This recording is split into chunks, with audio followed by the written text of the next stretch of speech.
One thing you will need to do before starting to tile on your wall is anywhere that you're gonna have to tile and you have a receptacle in the way, you're gonna need to pull that receptacle back from the wall so that you can get the tile underneath it. So take a flat bladed screwdriver, take the screws out of your cover plate. I would highly recommend that you turn the breaker off to this outlet before working on the tile, because if you accidentally contact the screws on the side and jump those two screws with a piece of metal, like a screwdriver, or with your trowel or something else, you will get a bit of a shock. It will be a bit of a surprise to you. So I would highly recommend you turn the breaker off before working. But once you get your cover plate off, the next thing you want to do is take these two screws out right here. And the reason why you're going to do that is because you're actually going to tile where all the drywall is. So you need to get tile underneath this area here.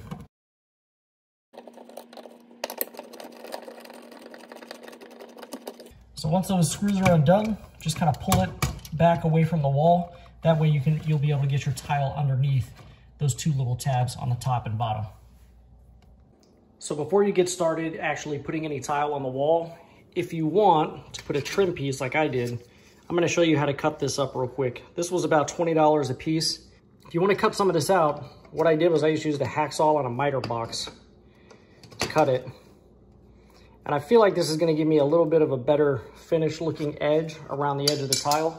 And I've done this side over here already, so I can show you what it looks like over there. I think that's going to give it a pretty good look. Don't mind the mess on my countertop over here. I did this last week, and life has already happened around it again. I've not grouted yet, but you can see that stainless steel gives it a nice little touch. I do have stainless steel appliances around the house, so I thought that would give it a nice little touch. So we're getting a few tools here to make this happen. I've got just a standard junky miter box from Home Depot, tape measure as my measuring device, hacksaw, something to mark with. If you have like a fine tip Sharpie or something like that, I would recommend that. I'm just going to use a pencil because it wipes off easily. It's a little bit difficult to see, but I can work with it. And then obviously the material that you want to cut. So I need 34 inches.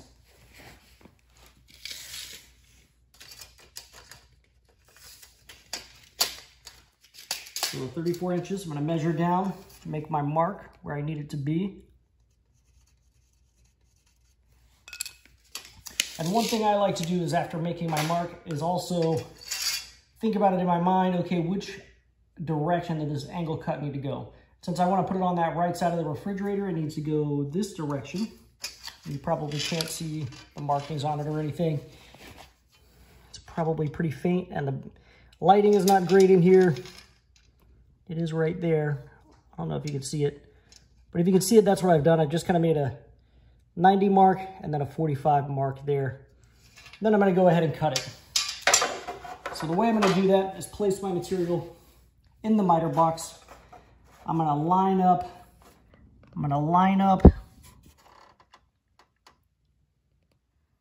the mark right in the box there. It's faint, but you can see it. And I want to put it a little bit over there because you want to think about where the blade is going to go. And if it helps you to visualize it, I've used this miter box a few times, so I know kind of where I need to place this. But if you need to place the blade in to visualize it very carefully, place it down, and then you'll see where it's actually going to make the cut on your mark. Make sure you're not too far one way or the other. If it's too short or too long, honestly, behind the refrigerator right there, it probably doesn't make that big of a difference because all that's going to do is change a length down on the end ever so slightly, which isn't going to matter behind the refrigerator. But if you were coming up, like, for example, behind the oven, where I'm coming out on the other side of a cabinet, like I'm going from a corner to the end of a cabinet, if it's not the right length at that end of the cabinet, it's not gonna square up, it's not gonna look good. So be aware of that. You do have to really watch how you line this thing up in the miter box, because 1/8 of an inch one way or the other doesn't sound like much, but it will put you off square at the end of like a cabinet or something like that. So be very aware of how you're cutting that. So to actually make the cut, it's pretty straightforward. Again, once you get everything lined up in the box, you want to take your little pins here and tighten those down. It's not going to get really secure because the material is so thin, honestly, but you want to at least try to get it to hold a little bit, because you don't want to just try to hold it with your hand. There's no way you're going to hold it straight the whole time you're cutting it. So I've got that in there. I like to grab it like this so I can also assist the pins, and then just start making your cut.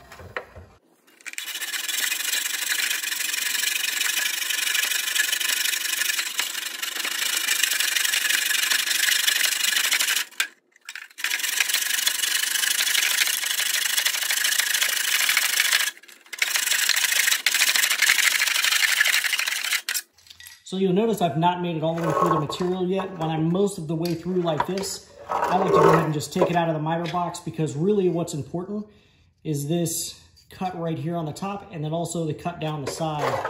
As you're past all that, it doesn't really matter so much if this is super straight, because nobody's going to see this area at all. So I'm going to go ahead and just finish up my cut outside of the miter box. Also, if you have a piece of wood that you can secure this to, using screws, there's a screw hole here and a screw hole here. That will help it not move around so much. I was just having it on the floor here because it's easier to get my camera set up.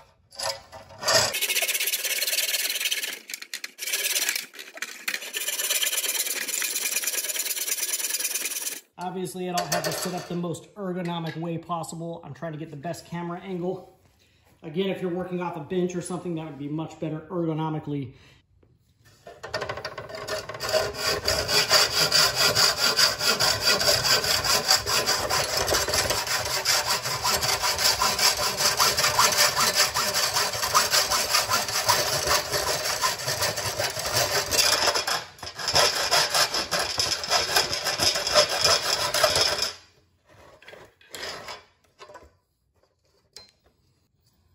Okay, so now we have a 45-degree cut that looks really clean right here on this edge. And then this is kind of going more than 45 degrees, but that doesn't really matter because you're not going to see that. So now let's go test fit this on the wall, see what we have. Okay, let's set this in place. And it meets nicely up into the corner. And you cannot see the end of it. That's how far I'm going to go. And the refrigerator, so you literally have to be like that far looking at an angle. If you're standing back and looking, you're not going to see where that ends over there. So yeah, I'm going to go ahead and cut my upright. 14 1/8 in my case. Measure yours. All right, I've got this piece cut. Let's give it a test fit. See how we're fitting. And that looks pretty good. We have a slight gap up at the top, maybe like a 1/16 of an inch, but nobody's gonna see that. So we're looking really good. We've got a nice angle right here in the corner, looking really good. So it's time to go ahead and start putting some tile on the wall. Okay, so now we're to the part where we're gonna start laying out the tiles and how we're going to get this all set up. So what I'm doing here is a 1/3 staggered subway tile setup. And what I wanted to have happen was, you know, there's a couple different ways you can lay this tile out. You can do the 1/3, you can do the half. The half is like a brick pattern. And then you can also kind of step it up to where all of them, all the grout lines line up. Like just kind of step up one, you know, 1/3, 1/3, 1/3, so on and so forth. But I found this pattern was more interesting and I wanted to go with this one. Please don't mind the mess on the countertop. Obviously we do live here, so you will see some of that going on. But the way I set this up was I wanted kind of right here in the middle to be the midpoint, and then have a stagger here and a stagger here. That way, when you get to the edges are symmetrical. And you can see this little guy right here matches up to this guy, and this one here matches up to the one on that side like that. So that's what I wanted, was a really symmetric look. So by staggering those joints right there in the middle, that's how you're gonna get that. So what I've got here is I think that's a 3 by 9 inch tile. I know it's 9 inches wide. Actually, it's just less than 9 inches wide by 1/8 of an inch. I guess assuming for a 1/16 grout line on either side. So the way I laid it out, and actually I'm gonna show you over here on this wall, because this is the next wall I'm going to start on next, that I want to look like that.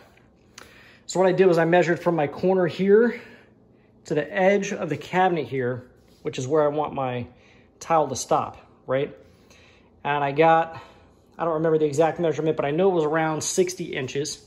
So what I did was I made a center mark, and it may be a little bit difficult to see here. Made a center mark at 60. And since my stagger is 3 inches, because I've got a 9-inch tile and it's a 1/3, I went 1.5 inches this way and 1.5 inches this way. So when I lay my tiles, that's where my grout lines are going to be. One grout line is going to be here, the next one here, the next one here, right on up the wall. So that's the way this is going to work to get my pattern like this. Now, there's one other little hiccup in this. I don't know if you can tell in the video, but that line is not centered on my oven. And the reason why is because I'm going to the center of the cabinets. And the center of the cabinets is not the same as the center of my oven. And the reason why that happens is because you got this little piece on the side right here that's a couple of inches, kind of spacing this door off the wall a little bit so you don't open that door on the wall. The other cabinet side does not have that. So that's how this is offset by just a little bit. So I had to make a choice here. Did I want my stagger line to be right in the center, or did I want it to be symmetrical on either side, because I couldn't have both? So I decided that I wanted it to be symmetrical on either side, and that stagger joint would be off a little. I don't think anybody's going to notice with the stagger joints, honestly, unless I point that out.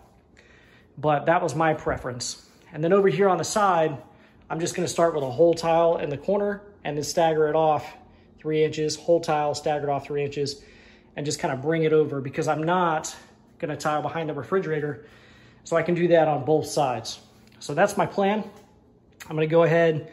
I've got my mortar mixed up and everything. So I'm going to go ahead and start popping tiles on the wall.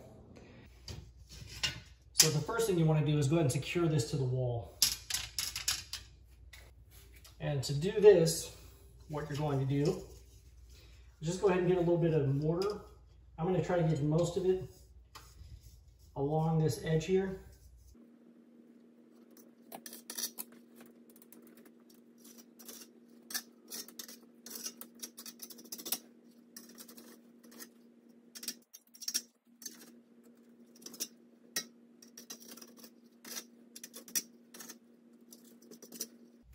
Okay, so I've got the whole just corner of this thing with mortar. I didn't want to get it too much in the holes, because when I put it on the wall, it's going to squish out those holes. I don't want to make too big of a mess here, but I do want it to be secured into that corner. So you can see as I push it onto the wall, it is going to smush through a little bit. And consequently, what I'm going to have to do is come back and wipe all this smush out of the way, for better lack of terminology. So like right here, I'm just going to have to wipe this out and get that out of the way. We don't want that hardening. And then we go to set our tile down and we can't get a tile to sit down in there properly. So what you can see here is that I've back buttered the tile, and all that means is that I've put the mortar on directly onto the tile backing instead of onto the wall. So, and this doesn't really matter which side I do what here. I just want one stagger line to go this way and one to go this way. Make sure you've got your spacers handy. And here's where the fun starts. And I apologize if this is not the best lighting, people. So there we go. Give it a little wiggle to make sure it's in place. And you can lay your next tile.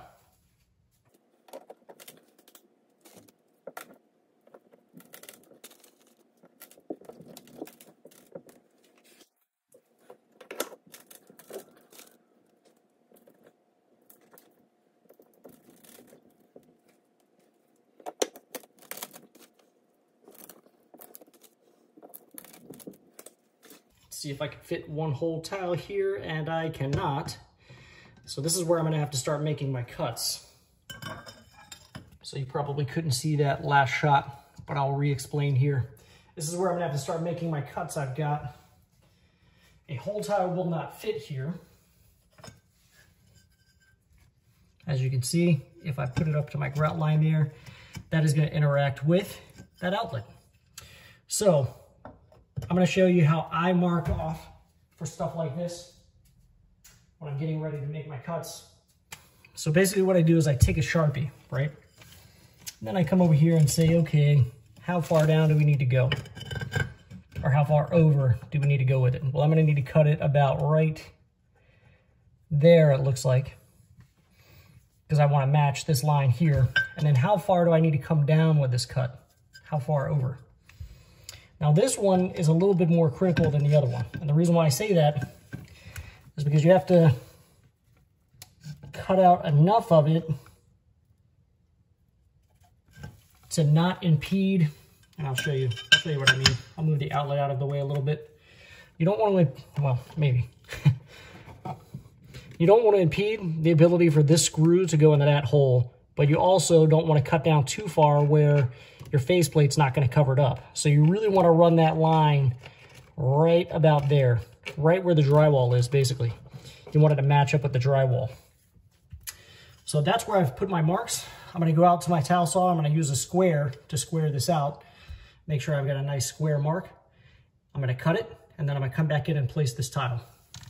Okay, so we're setting in our first cut tile. Now you might want to test fit this before putting mortar on it. I did not, I'm going to be honest with you. But I've done this a few times. But if you're new to this, you might want to test fit this before putting it on the wall. Again, what you're paying attention to is to make sure that you're kind of meeting up with that drywall line, but not covering up your screw hole there. And if you look, I have done that. I'm pretty much up with my grout line, but I'm not over my screw hole. And if you want to put your cover plate on it just to check, you can see that if I line up my screw holes there, my cover plate is covering the tile. We are good to go. Now, another thing I want to bring to your attention is I'm going to go ahead and lay my whole first row down first. And that's because, I don't know if you can see in the video, but I'm not getting very good adhesion right here. And I want to go ahead and get, I think we have a little dip in the drywall right there. I want to go ahead and get this row of tiles down here to set this down. Because as I put the tile down, that's going to obviously give it more holding force to the wall. Because I don't want this to dry with it popped out and then we don't have it flush up against the wall. So I'm going to go ahead, cut my next tile for right here, and then go ahead and move down the wall. You want to pay attention to little details like that when you have challenges come along the way, because you will have challenges with the walls not being straight, etc., tiles being inconsistent. So make sure you're just kind of paying attention to what you're doing. So again here, this is the same idea. I'm just going to set this in place.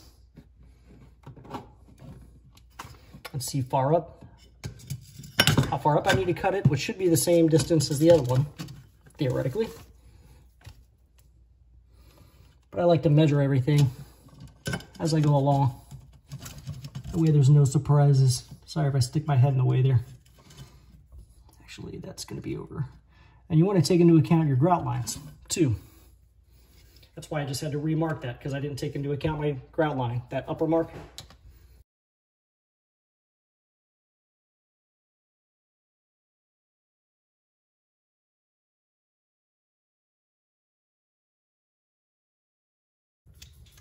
So now it looks like we're coming up to our last hole tile on this bottom row.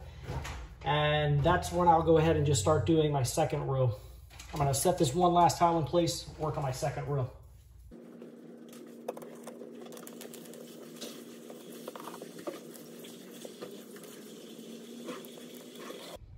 Okay, so now you're getting ready to start laying your first tile of the next row. You've got your grout line right here on the left side. Let's go ahead and lay our next tile down on your line over there.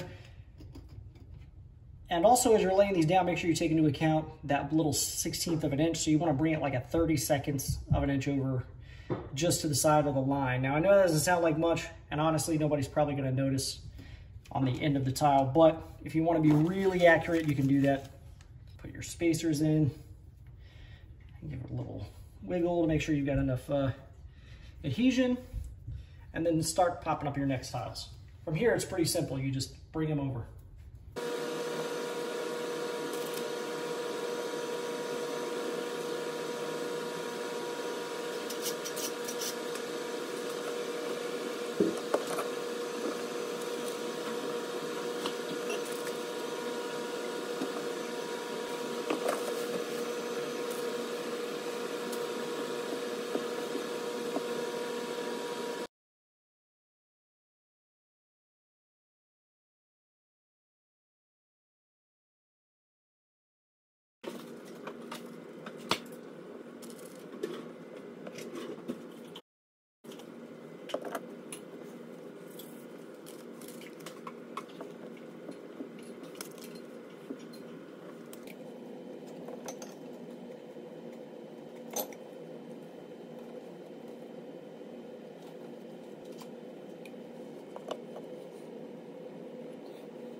Okay, so after working 2 weekends, this is what I've got. Everything's looking pretty good. I've got all the tile on the wall, got everything cut out. When you're doing this last row up at the top, make sure you're being very careful with your measurements and cuts, and also down on the side, make sure you're getting everything nice and tight up to your little finishing edge there if you're doing that. So all we've got left now is we've got a grout. Also, one other thing to note is these GFCI outlets, the screw to hold the faceplate on goes in right here. So if you did what I did and tiled over that, what you're gonna need to do is get a tile drill bit and drill that in a little bit. I've already done this side, this outlet over here. As you can see now, you've got a little opening for the screw to go down in. But if you're having that problem, that's all you have to do is just drill that out just a little bit and you'll be able to get your faceplate on. For the regular outlets, that's not a problem because the faceplate is held in the center. I didn't take that into account when working with the GFCI outlets, so just be aware of that. So the last thing I did real quick before I'm gonna go ahead and put the grout up is I went ahead and put a little frog tape around the edges where I don't want to get grout accidentally. I did not want grout between the silver piece and the granite. I wanted that to just be natural without grout between it. But I had a feeling like when I'm trying to smush the grout between this grout line here, that I would accidentally get it down there. So anywhere I didn't want to get a mess with the grout, I went ahead and just taped off. That included the little crevices up in the bottom of the cabinet there. It's like texturized. I didn't want to get it up there either. Now the key though, especially right here with the cabinet, is to make sure that you're not putting the tape where the grout has to go, because then when you pull the tape out, it'll pull the grout out. So make sure it's set back this way a little bit to give you a little bit of room to work. So now I'm just gonna go out and mix some grout and put it on the wall. Okay, now grouting isn't really a highly technical process. It's pretty straightforward. Just get a little bit of grout on your trowel and then mush it into your joints.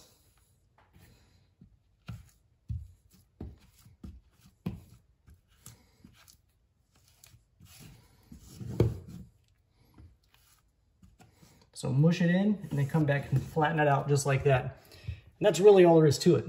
Just make sure you fill all your joints completely, and then you're going to come back with a sponge and wipe it down after a bit.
Now that you have grout all in your grout lines, you got to come back with a damp sponge and wipe it off. It's probably a good idea to have a nice bucket of clean water nearby. I'm just going to use my utility sink to rinse the sponge out, but a bucket works just as well. So basically what you're going to do here is lightly clean off any grout that you have on the actual tile. Paying attention to, like, you see the corners here, and I just saw a little water run down the wall. I think I got this a little bit too damp. I'm going to get some of the water out because I don't want water just going all down the tile, because then that's going to mess up my grout line. But that's basically what you're going to do, is just wipe away any excess. I'm not going to worry too much about what's on the tape because I'm going to peel that off anyways, but I think you get the idea.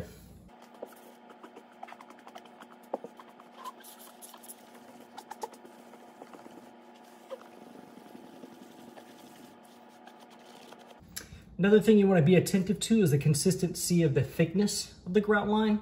You don't want to leave too much grout in one place, making the grout line look all fat, and not enough in the other place, making it look too thin. So make sure you're being really attentive to that when you're working as well. And you'll see what I mean as you start doing it.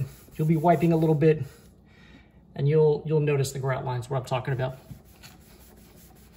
Also, make sure you turn off your breakers to your electrical outlets, because you don't want to be over here getting water on everything with the electrical outlets turned on.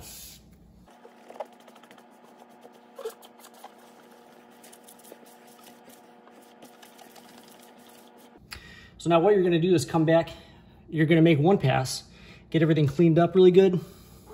Then you're going to clean your sponge and come back